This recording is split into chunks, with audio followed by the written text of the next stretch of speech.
Metro Transit's color-coded BRT lines run from suburbs into the Twin Cities and have been featured in years past on my channel. They differ from the arterial BRT routes with lettered designations by running on highways versus city streets and having fewer scheduled stops. The red line goes from Apple Valley to the Mall of America. The orange line runs from Burnsville to downtown Minneapolis. The gold line we're taking today currently runs from Woodbury in the East Metro to downtown St. Paul, and will be extended in the coming years to serve downtown Minneapolis. Our trip out on transit to ride the gold line begins on the other side of the metro in Plymouth and will require a ride aboard a rush hour express bus from Plymouth Metrolink Station 73 Park and Ride to downtown Minneapolis. I'm at Station 73 Park and Ride in Plymouth, Minnesota, because I'm going to go over to the east side of town today, and we're going to use the new Metro Gold Line BRT. But is it BRT? We'll find out. It's the reverse commute. I've lived here a year. It's very beepy in here, and I didn't realize how beepy it was because I haven't been here in a year. This Park and Ride usually only runs buses during rush hour, which we're part of right now. That's weird for me. Any later trips beginning past the morning rush hour would require an alternate route via Metro Transit bus routes at either Ridgedale Mall or within the city of Robbinsdale to get downtown.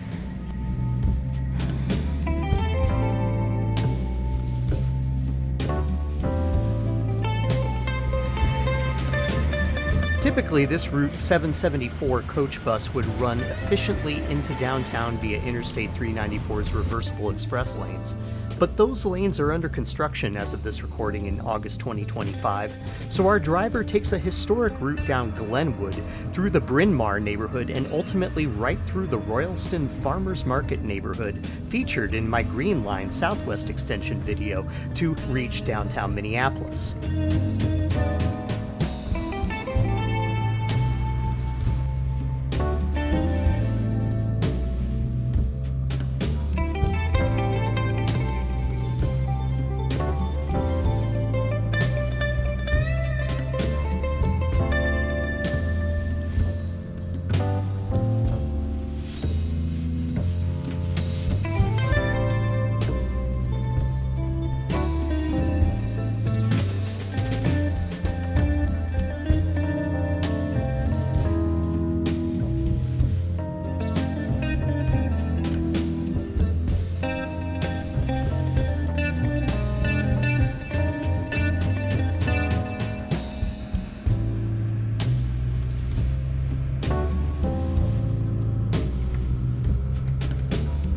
Once downtown, I always take a Route 94 bus between the cities if it's conveniently timed, which isn't always possible, so occasionally I take a Green Line train, but I really prefer the bus.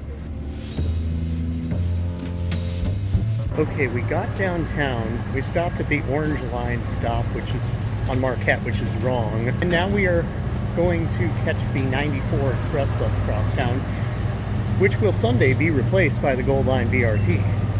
There's a piano at this bus stop. I'm at the Capella Tower, which is actually the tallest building in Minnesota, but the IDS has some sort of technicality that it usually wins on. I probably just started an argument in the comments. With all the construction going on in town, it's impossible to tell whether the buses will be on time. All this construction has most buses just running detours like we just saw.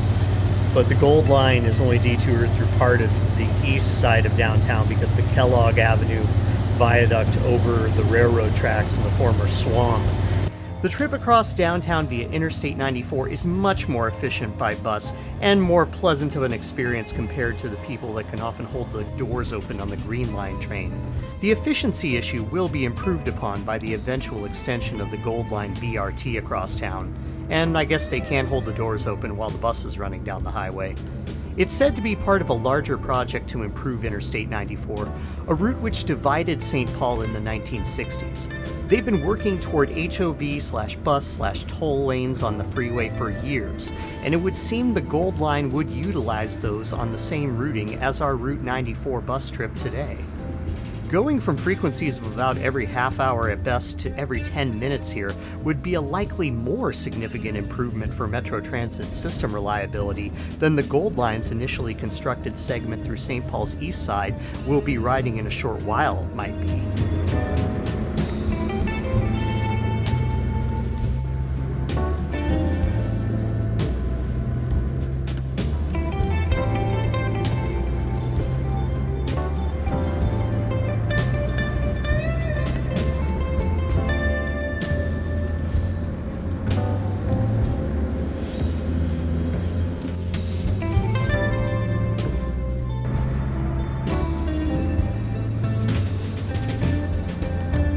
I alight near Xcel Energy Center, aka the former Civic Center and soon to be some other new name, I think Treasure Island Casino, and walk a couple blocks to just outside the Smith Avenue Transit Center, that is presently where Gold Line buses begin and end their run. The station is across the street and close by a newly redeveloped block. It feels about average for downtown sketchiness. There's a large center for people without homes nearby, and they can be seen queuing up blocks away. But this early in the morning, there's little activity of any sort, besides some slightly elevated levels of people and vehicle traffic due to the state fair going on miles away on St. Paul's Edge, near the suburb of Falcon Heights. The Gold Line BRT currently starts over here at Smith Avenue Transit Center.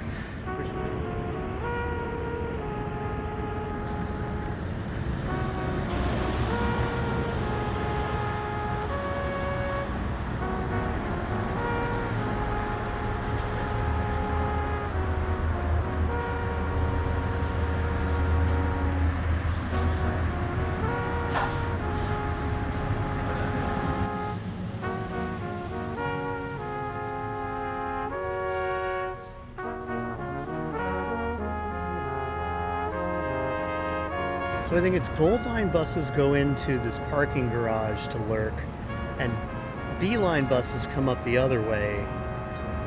One of these ways. I don't know, we'll know when we see one.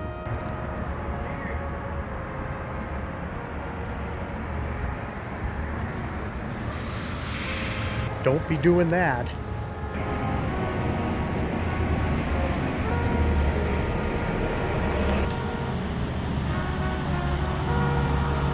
It's in 13 minutes. I just missed it by a little bit. If I just would have rode further into downtown, I probably could have coordinated this to be faster, but every 13 minutes and you're calling it BRT? Okay. They're going to change the name on that soon, but at least they don't have to call it crypto.com. The real advantage to building the Gold Line is it increases service to the east side. It links a few routes that run north to Maplewood Mall within St. Paul, but it really establishes any kind of transit presence in South Maplewood, Oakdale, that corner of Woodbury. Some of it's micro-transit, but I took a look at the app and it seems straightforward. We'll have to look at the timing when we get out there. We might use that, we might just skedaddle back toward Minneapolis, catch the earlier first bus that hits station 73 in the afternoon. We'll see. Boarding Gold Line buses, like the other highway and arterial BRT routes in Metro Transit system, is proof of payment via tickets purchased at each bus station via a ticket machine, on the GoTo card, HAP cards which get validated at each station, or on the Metro Transit app such as I use today. This facilitates capability of all-door boarding of buses on the line, but many people still go to the front door and try to pay the driver anyway. The Gold Line is the first of the BRT lines to run on a significant portion of newly constructed dedicated busways, rather than lanes shared with other vehicles. The Gold Line runs east out of St. Paul along Interstate 94, Hudson Road, and eventually Bielenberg Drive south into Woodbury, where the line terminates near Valley Creek Road and I-494 at a large park and ride located within walking distance of a large retail development. It's also nearby where I used to live. Along the way, we'll pass several other retail centers, residential neighborhoods spanning over a century of development, and finally the East Metro suburbs, much later to develop and thus far less densely so than on the west side of town where we all began this trip. All in all, this trip will require about 2 hours of bus riding in each direction, a time frame exacerbated by summer road construction. and just under an hour of time spent laying over between bus schedules, mostly at the U of M awaiting my final bus back to Plymouth. A couple new routes to and from Plymouth, a familiar crosstown ride, and figuring out how this additional investment in infrastructure separation of the Gold Line might pan out in the Twin Cities given my 20-year history of riding Metro Transit and a few other routes around the country. If we take a look at the Met Council's webpage for the Gold Line, their What is Happening on the Gold Line section details in somewhat vague terms how the funding for the project was categorically invested across the cities covered by the project. It details that 94% of housing permitted along the line is categorized as affordable housing. Whether they are speaking to the actual monthly cost of renting or referring to the income-restricted housing is unclear, just as it also is whether this is only houses constructed recently or also includes legacy developments, and exactly what they mean along the line is also somewhat vague. There are a decent number of new residential builds happening along the line that give off the vibe of being built for 20-somethings not yet steeped in debt. Other notations on the page tout access to the places where this so-called investment has fueled rezoning and emerging development as beneficial to the existing communities along the line. Through St. Paul's East Side, it's really only possible to work within very narrow parcels of land still unoccupied to build these kind of new projects. That is, unless entire city blocks are converted from former government buildings, schools, or commercial and industrial sites, as has often been the case in recent history. Like those projects, the Gold Line was built between the north side of Interstate 94 and the neighborhoods that end at the highway. Some bridge viaducts and a lot of sound walls were employed over a 3-year construction process that also saw streets reconfigured for bus-only lanes when the adjacent busways couldn't be worked into the landscape.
That landscape really begins here in far eastern St. Paul.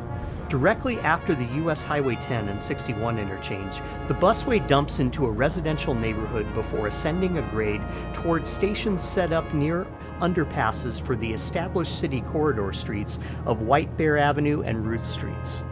Prior to the Gold Line, the closest bus routes were the 63 and 74 from downtown. The 74 would run to Sunray Transit Center, and some buses would continue a modest distance into Maplewood. This route still does exist and is complementary to the Gold Line in a way. A transfer to these routes exists at Sunray Mall, just behind the mall. There you can also catch the Route 323 bus, which runs east to Woodbury via a route south of the Gold Line corridor through a number of neighborhoods, including my former neighborhood. Compared to the buses that came before it, the Gold Line offers a more direct way for commuters to get between neighborhoods and stores, bypassing the I-94 traffic that quickly builds up at all times of the daylight hours. But it's still reliant on either the proximity of riders' destinations being within a reasonable walking distance of the Gold Line, or their willingness to make a transfer to one of the few bus routes that parallel, or run perpendicular to it, further out toward the edges of the suburbs. Further out in the suburb of Oakdale, Lake Elmo, and Woodbury, there exists the further option of Metro Transit's new Metro Micro service, as well as park and ride facilities. The microtransit zoning around the Gold Line covers a fair bit of landscape, especially near the shopping landscapes of Woodbury, and some of the residential developments kind of break into it. But anyone looking to come from further flung cores of these East Metro suburbs, or the exurbs beyond, is invited to drive to the parking garage at the Gold Line's eastern terminus in Woodbury. The planning of the microtransit zones is fine, and there seem to be more than a few of the jitney-style minibuses circulating around the route, but I'm an engaged rider that looks for these options as part of planning a commute. I could use these services to get beyond the Gold Line to stores, neighborhoods, and parks without too much challenge to how I normally operate. But among the folks I talk to that don't utilize public transit, it's because so much of Metro Transit is unfamiliar and requires the added need to coordinate their lives to a schedule with frequencies of every 10 minutes that they consider the simplicity of being in their own vehicle through the whole of their commute to be their best option, because it's less for them to consider to go from place to place in one vehicle versus making connection on public transit. But if parking costs downtown are high enough, that stands to be the most appealing feature of the Metro lines that will get people to utilize a free park and ride like the one out in Woodbury, and then take a ride in on BRT or LRT. But on a day-to-day basis, there's less folks commuting downtown for jobs than ever before. And if one's objective is just to run errands, it'll still take them around twice as long to accomplish their target runs via the Gold Line with supporting bus routes or microtransit. Though the Gold Line is more frequent than existing bus service, it will never align with the high bar for convenience that a majority of people here place on their daily lives. They don't mind spending a portion of their day in congested traffic if they get to do so in the same vehicle from home to their destination. Such is evidently the realization afforded by Metro Transit's plan for the decade forward. They are positioning themselves to fulfill the needs of people commuting without vehicles for one reason or another as a mission statement. But they're really only trying to model future service patterns based on current ridership needs. Expanding the base of riders isn't as important as shoring up current services and supporting existing transit corridors with improvements to routes and lines such as these BRT conversion projects. It honestly seems like a very passive but safe stance to take. But if 20 years of riding Metro Transit has taught me anything, it's that the agency prefers to play it safe so as to justify its continued funding as not getting into the ire of taxpayers in the Twin Cities that agree transit is important for those without access to vehicles, but who all the same wouldn't utilize public transit for reasons of unfamiliarity and inconvenience.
Overall, the Gold Line is a transit project that is initially providing better frequency across a corridor that was previously only served by express routes, bypassing the stops along the corridor now served somewhat more directly by BRT.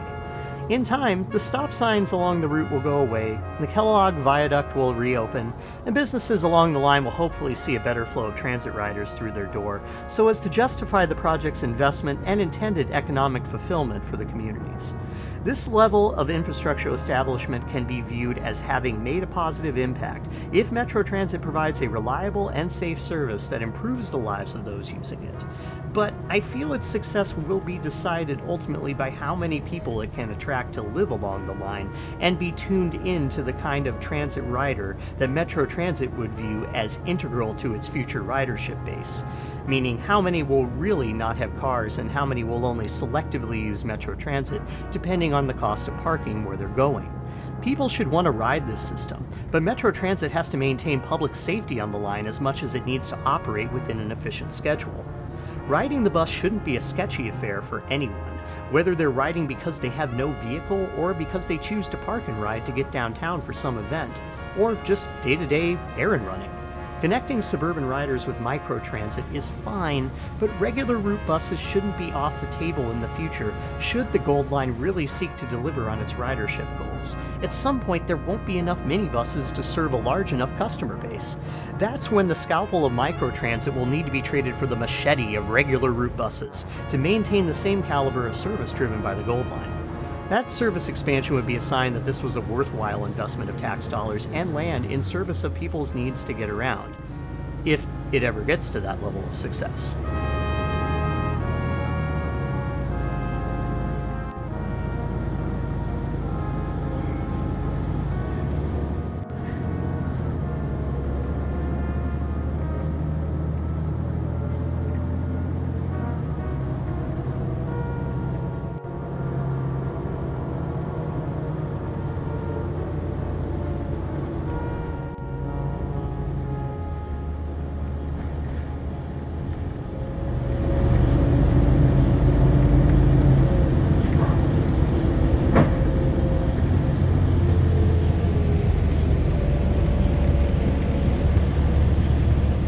The potential for BRT to establish better ridership in the East Metro is there, but the system needs to run with the right goals in mind. As it stands, just delivering for riders that have no choice but to take public transit isn't enough.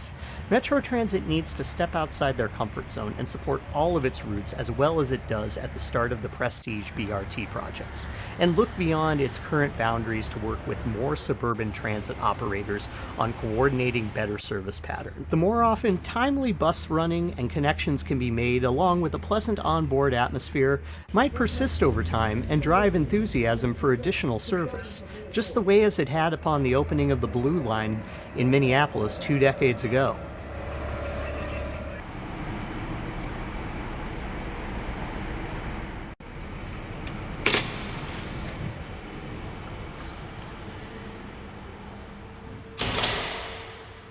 If it weren't for all the stop signs and parts still left undone, that would have been a pretty efficient ride, but construction considering, as has been the whole trip today, I guess I wouldn't have been able to get out here a year ago like that.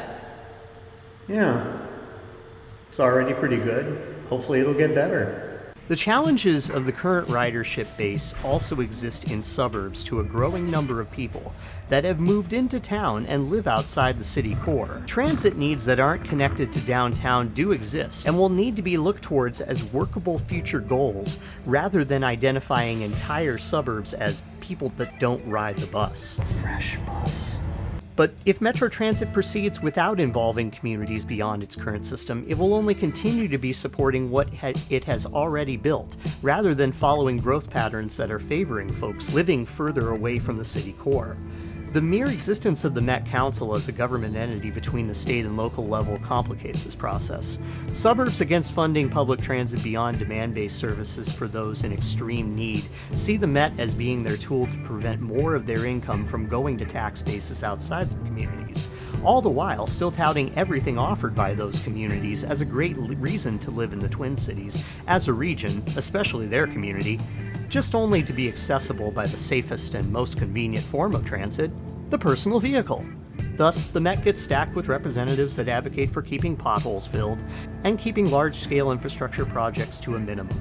A great recipe for longer commute times and higher/more complicated cost structures for those without vehicles to take ride-share services out of pocket or to coordinate billing of their trips with private transportation providers via social network funds. I mean, seriously, has anyone besides me noticed how prolific the privately operated transportation company vans have become in recent years in the Twin Cities? They are all over town. Anyway, that's my take on the Gold Line. It's a better engineered BRT than the other lines in town, and it promotes more useful public transit along corridors utilized by people living in both the city core as well as the suburbs that they touch. But just like earlier attempts at BRT in the Twin Cities, if any of the features or frequency of the Gold Line were to be degraded, its effectiveness would likely be negated, and the uphill battle for future expansion of Metro Transit system by either new territory served or increased frequency of existing lines will be harder to achieve. The Purple Line to White Bear Lake BRT project is a whole other topic in its planning stages that has proven how hard Metro Transit has to work to improve its public image to communities beyond the first generational ring of suburbs it already serves. If more citizens of the region had better options of Metro Transit and the Met Council's operations, they might be more supportive of their local and state tax dollars going to work for better engineered streets and mass transit alternatives to driving. But as it currently stands, Metro Transit needs to show they can provide a livably convenient system with access to places beyond the city centers to be useful for new riders. The Gold Line could be a good foundation to support future BRT or maybe even LRT infrastructure across the metro. Much more likely BRT though. I mean, if it can work in Woodbury and fractions of Oakdale and Lake Elmo, why not elsewhere?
That was interesting. I like the use of infrastructure where it's available, where it isn't, or where it's under construction make for a really difficult time. That corridor could have a lot of potential if they build around it. Microtransit even seems useful. I looked at the app, it seems straightforward. Maybe sometime we'll have to go run some errands out there. I just had to make this quick dash back here to get this bus out of the U of M at noon and then back over to Station 73. There's 2 hours apart up until rush hour where buses will run out there, so really tight, but we should be able to make it. So by virtue of being twice as frequent with its own infrastructure, the Gold Line becomes twice as efficient as the existing bus route, which the 323 is still pretty useful going through the neighborhoods it does. The Gold Line's kind of equal to that, considering that there was that much investment in it to just make that get started, and it had to be kind of shoved into the right-of-way as it was. It's kind of interesting. It's more like BRT than the rest of it. But unless a significant amount of development happens and stays around that line, and or additional bus routes get made besides the microtransit, that could be the best route to success there. It just relies on that density that is only in development now and people being attracted to it. But if you don't give them enough bus routes, eventually they'll be back in a car somehow.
And what was I saying? Look at where I am, back in my van.